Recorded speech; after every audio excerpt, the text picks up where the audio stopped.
नमस्कार, बहुत स्वागत है आपका। हिंदू धर्मशास्त्रों में कई ऐसे पेड़ पौधे हैं जो न सिर्फ आपके जीवन को सरल बना देते हैं बल्कि आपके जीवन के हर परेशानी को समाप्त भी कर देते हैं। तो आज हम बात कर रहे हैं सफ़ेद आक, जिसको हम मदार कहते हैं। आपके आसपास ये पेड़ मिल जाएगा। तो ये जो पेड़ है, इसके पत्ते, इसके पुष्प, इसके जड़, हर एक की एक तांत्रिक प्रयोग होता है। टोटके किए जाते हैं जीवन की परेशानियों से मुक्ति पाने के लिए, धन आने के लिए। वैसे तो कई बार लोग कहते हैं आक का पौधा विषैला है। हालांकि यदि आक का सेवन उचित मात्रा में किया जाए तो फिर जटिल से जटिल बीमारियां भी दूर होती है, लेकिन ये किसी वैद्य की शरण में रहकर ही करें। वैसे अपने मन से कोई भी काम ना करें, लेकिन आज जो हम उपाय बताएंगे, टोटके बताएंगे, उसको आप कर सकते हैं। कहीं उससे कोई हानि नहीं होगी। शास्त्रों के अनुसार आक के पेड़ की पत्तियों को अगर घर के मुख्य दरवाजे के बाहर टांगा जाए तो उस घर पर, उस परिवार पे सदस्यों पर हर बुरी नज़र, दोष दूर रहता है। और आक के वृक्ष पर उत्पन्न होने वाले जो सफ़ेद पुष्प होते हैं वो भगवान शिव को बहुत प्रिय है और भगवान शिव का पसंदीदा रंग भी है, इसलिए आक का पुष्प शिव जी को बहुत भाते हैं। तो आज हम एक छोटा सा प्रयोग बताएंगे। कई बार क्या होता है, बहुत मेहनत के बाद भी पैसे नहीं आते, नहीं बचते हैं। इसकी वजह से घर में किसी तरह का वास्तु दोष भी हो सकता है या कुंडली के अशुभ ग्रहों का प्रभाव भी होता है। लेकिन उनसे छुटकारा पाने के लिए आक का पेड़ का छोटा सा प्रयोग बहुत फलता फूलता है। तो आज हम छोटा सा प्रयोग आपको बताएंगे। देखिए, अगर जीवन में आपको लगे कि जैसे घर में पैसा ही नहीं टिकता, धन जिस हिसाब से आता है उसी अनुसार चला जाता है, हमेशा रुपये पैसे की तंगी रहती है। अब इस तंगी से बचने के लिए क्या करेंगे? अपने घर के मुख्य दरवाजे पर आक के पेड़ की जड़, याद रखिए आक के पेड़ की जड़। लेकिन कैसे लाएंगे? देखिए, किसी भी आप शनिवार, रविवार, मंगलवार के दिन ला सकते हैं, लेकिन एक दिन पहले निमंत्रण दीजिएगा। कैसे देंगे? सबसे पहली बात तो आप एक सुपारी, एक लोटा जल, एक सिक्का लेकर जाइएगा। पेड़ के पास जल डाल दें जहाँ पर से आपको जड़ निकालना है। एक बात हमेशा ही याद रखिए, पूरा पेड़ मत उखाड़िएगा, थोड़ा सा जड़ लेके आना है और सिक्का और सुपारी रख दें। फिर आप उनसे कहें कि हम आपको कल लेने आएंगे। इसके बाद अगले दिन सुबह जाइए, थोड़ा सा जड़ निकाल कर ले आइए, उनको प्रणाम कीजिए।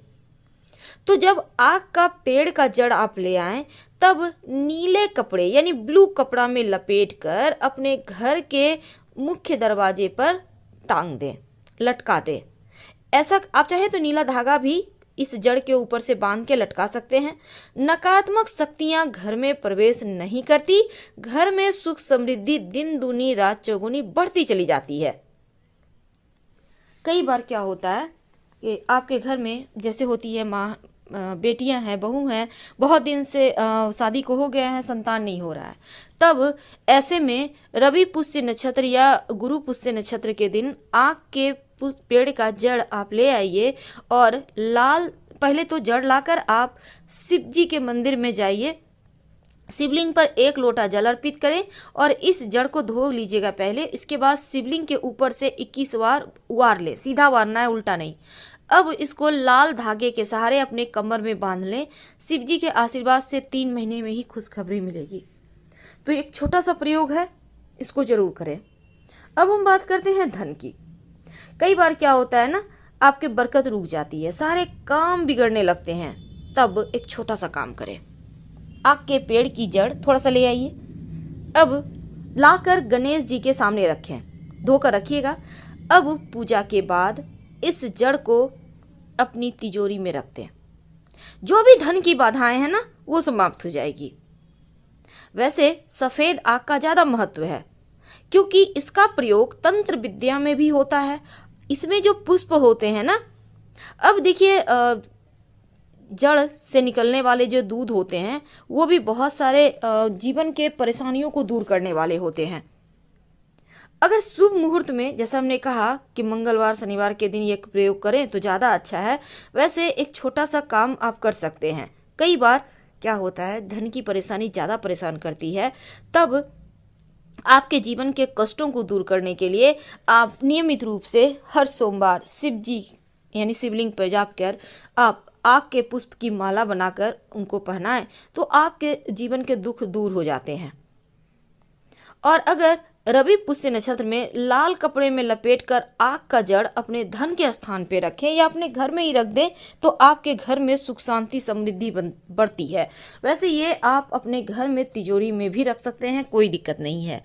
कई बार क्या होता है ना, शत्रु विरोधी बहुत परेशान करते हैं, आप तंग आ जाते हैं, लेकिन क्या करेंगे। कई बार अपने शत्रु होते हैं, पड़ोसी शत्रु होते हैं, आप परेशान हैं, आप चाहते हैं कि शत्रु परेशान करना छोड़ दे या आपको छोड़कर ही कहीं चला जाए, तो क्या करेंगे।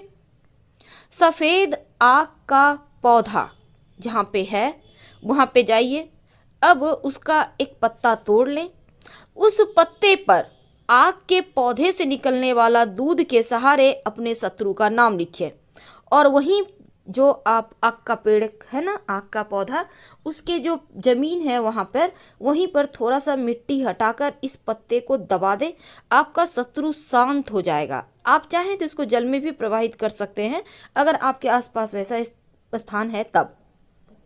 तो ये आग का प्रयोग बहुत सारे ऐसी चीज़ों में काम आता है जो आपके हर कष्ट को, हर संकट को दूर कर देता है।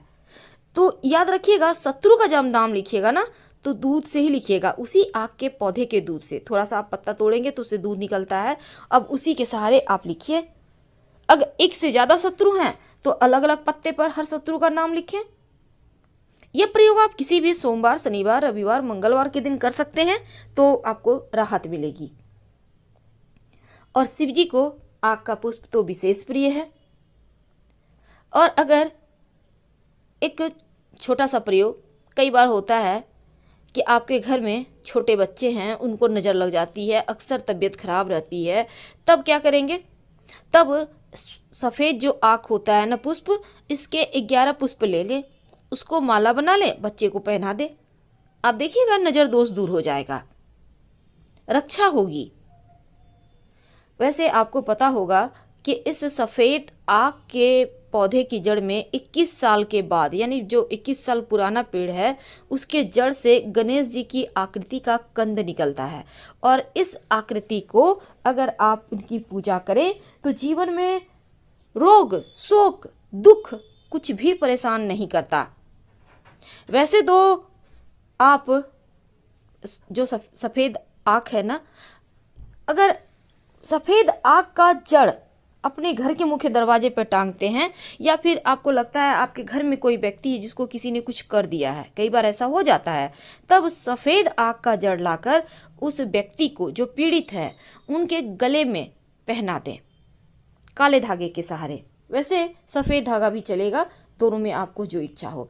देखिएगा, जो भी किसी ने किया होगा वो वापस उसी के पास चला जाएगा। लेकिन क्या आपको पता है, इस आकड़े के पौधे का जो जड़ होता है, अगर आप इसको लाकर अपने पॉकेट में, पर्स में या अपने धन स्थान पे रखते हैं तो किसी का किया कराया आप पर असर नहीं करता। इसके बहुत सारे प्रयोग हैं, लेकिन एक बात हमेशा याद रखिए, अगर इसको आप ताबीज़ में भरकर धारण करते हैं या घर के मुख्य दरवाजे पर बांध देते हैं तो बड़े से बड़े तंत्र क्रियाओं का काट है ये। मदार का पौधा, जिसे हम आग का पौधा या आकड़े का पौधा भी कहते हैं, शिव जी को सबसे ज़्यादा पसंद है ये पुष्प, ये पौधा, इसकी जड़। तांत्रिक पौधा है ये, जिसको हम मदार कहते हैं, आकड़े का पौधा कहते हैं। कहा जाता है अगर इसका एक टुकड़ा कमर में आप धारण कर लें तो बंध्या स्त्री को भी संतान हो जाता है। अगर दाहिने भुजा में धारण कर लें तो सौभाग्य बढ़ता है। इस पौधे के जड़ में गणेश जी की आकृति कुछ साल पुराना होने पर अपने आप उगाती है। गंभीर से गंभीर परेशानी भी इस पौधे की जड़ से समाप्त हो जाता है। और घर की रक्षा के लिए, तंत्र क्रियाओं से बचने के लिए इस पौधे को अगर अपने घर के मुख्य दरवाजे पर लगा दे तो नज़र दोष, तंत्र प्रभाव, टोना टोटका सब समाप्त हो जाता है। दुष्ट ग्रहों का परिवार पर असर नहीं पड़ता। तो मदार के जड़ को बहुत सारे प्रयोग हैं, लेकिन इस पौधे में फल भी लगता है। आपने देखा होगा सूखने के बाद रुई की तरह उड़ता है। तो मदार का पौधा अगर आपके घर के बाहर अपने आप उगाया है तो आप बड़े ही भाग्यशाली हैं, नहीं उगा है तो आप लगा सकते हैं। अगर कोई व्यक्ति बीमार है तो मदार का पौधा का एक डाली तोड़कर ले आए, उस व्यक्ति के ऊपर से 7 बार उतार कर आप उसको कहीं पे बाहर ले जाकर फेंक दें। आप देखिएगा उनका स्वास्थ्य जल्दी ठीक हो जाएगा, क्योंकि ये नज़र हाय बद्दुआ बुरे दोष को समाप्त कर देता है। तो इस पौधे में अद्भुत चमत्कारिक शक्ति है जो जीवन के हर परेशानी से, हर समस्या से आपको बचाता है। लेकिन इसके कुछ खास प्रयोग भी होते हैं। मंदार के पौधे में जो फल लगा होता है, आप एक फल ले आइए उसमें से निकाल कर, कच्चा हो या सूखा हो वो फर्क नहीं पड़ता, सूखने के बाद तो उड़ जाएगा, हाथ आपके कुछ नहीं आएगा, लेकिन आप एक ले आइए। अब इस फल को हल्का सा सुखा लें, कच्चा मत रखिएगा, सड़ जाएगा। आप लाकर अपने घर में इसको पूजा वगैरह करके कहीं भी आप छत पे या छज्जे पर कहीं भी आप ऐसी जगह रख दें कि जहाँ ये सूख जाए, सड़े नहीं। उसके बाद लाल कपड़े में लपेट कर आप इसको संभाल कर रख लें। जीवन के हर मुश्किलों से आपको बाहर निकालेगा, चारों तरफ से आपकी रक्षा करेगा ये जो इसका फल है। तो मदार का पौधा बहुत ही काम का है। इस पौधे का जो पुष्प है, उस पुष्प को अगर आप नियमित रूप से शिव जी पर अर्पित करें तो जीवन की हर मुश्किलों से आप बाहर निकल आते हैं। बहुत सिंपल है, प्रयोग इसका बहुत ही अचूक है।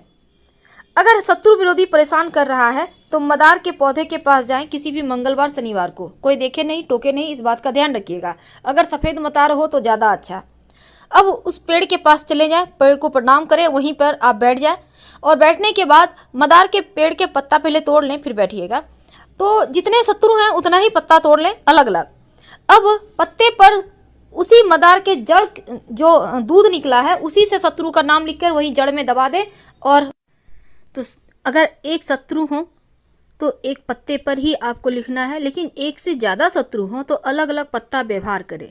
लेकिन इसी पौधे के पत्ते को तोड़ने से जो दूध निकला है उसी दूध से आप उंगली के सहारे या किसी चीज़ के सहारे, रुई के सहारे आप शत्रु का नाम लिख सकते हैं। और शत्रु का नाम लिखने के समय शत्रु का भाव रखिए मन में कि वो शांत हो जाए, आपको दोबारा परेशान नहीं करे। और ये प्रक्रिया लगातार 3 शनिवार या 3 मंगलवार को कर लीजिएगा। आपके शत्रु शांत हो जाएंगे, वो चाहकर भी आपका बाल विवाह नहीं कर पाएंगे और सुरक्षित भी रहेंगे आप। हम आपसे फिर मिलेंगे। हर हर महादेव।